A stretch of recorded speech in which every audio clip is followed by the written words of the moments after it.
Welcome back to Canadian Justice, where we're discussing the law of self defense in Canada, and in particular, some high profile stories we've seen in Ontario recently involving home invasions. Now, in the last segment, Rob, you were talking about when someone is charged with with committing an offense and they argue that they were defending themselves, the court will consider whether or not the use of force in their self-defense was reasonable. And there's a list of factors of what makes that force reasonable in the context. So maybe you could explain to our viewers what those factors are.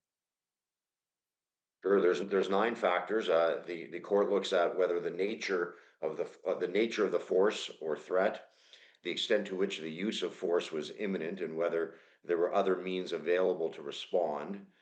They consider the person's role in the incident, whether any party to the incident used or threatened to use a weapon, the size, age, gender, and physical capabilities of the parties, the nature, duration, and history of any relationship between the parties, any history of interaction or communication between them, the nature and proportionality of the person's response to the use or threat of force, and whether the act committed was in response to a use or threat of force that the person knew was lawful.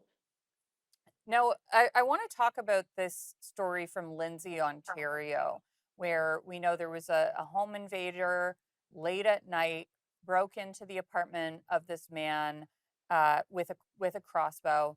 The man responded. My understanding is it was with a knife, assaulted the intruder, and both ended up being charged.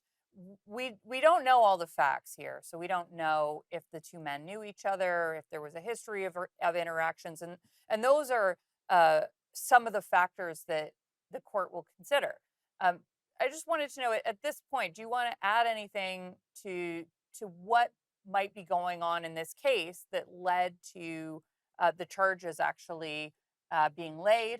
And I think that we're still at a preliminary stage in the case. I think they're about to determine later in the year if there's a reasonable prospect of conviction. So maybe you could just explain what's going on in that case and what might be happening that viewers might not know about. Certainly. Well, this is a case that has received a lot of attention in the media. There's been some outcry that the police have acted sort of high-handedly. And in fairness to the police, no one knows what facts they're privy to.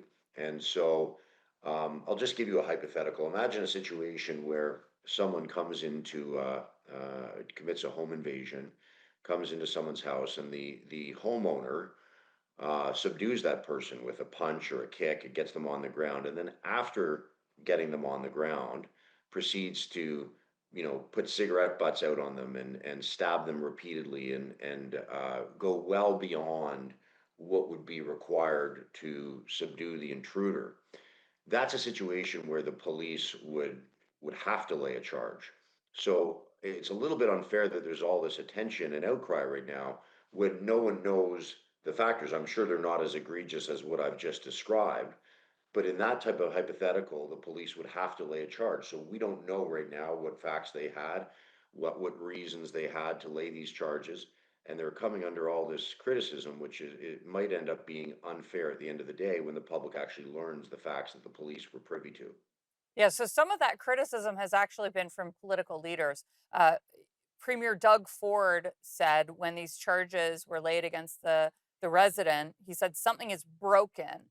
What do you think of the premier weighing in on this and on his comments?